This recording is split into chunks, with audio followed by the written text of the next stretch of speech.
Mark Liverman is here in New York with the latest on that. Good morning, Mark. Good morning, Anne-Marie. Well, originally we were hearing the president's announcement on who he'd name his next chief of staff would come yesterday, but now it's possible we won't know until the end of this year. We do, though, have an updated list of who the likely candidates are after the apparent frontrunner pulled himself from contention.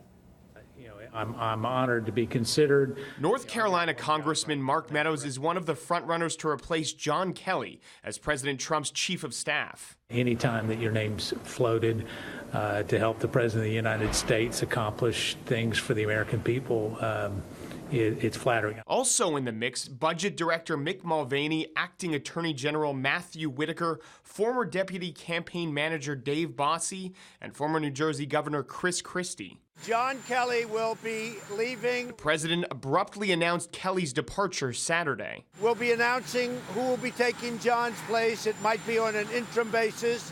I'll be announcing that over the next day or two. Nick Ayers, Vice President Mike Pence's chief of staff, was the leading candidate, but took his name out of consideration. It's tough under any circumstances, but under this kind of White House, extremely difficult. Lawmakers on Capitol Hill realize the next chief of staff will have his or her hands full. A House of Representatives controlled by Democrats, and the Russia investigation will keep the White House on edge. The president needs to find somebody he's got confidence in.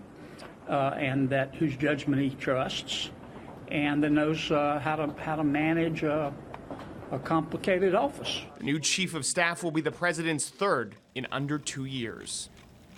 And the chief of staff isn't the only shakeup in Washington. Last week, the president nominated William Barr to be the next attorney general, Heather Nauert for U.S. ambassador to the United Nations, and Chairman Mark Milley as chairman of the Joint Chiefs of Staff. Anne-Marie? A lot of changes. Mark Liverman in New York. Thank you so much, Mark.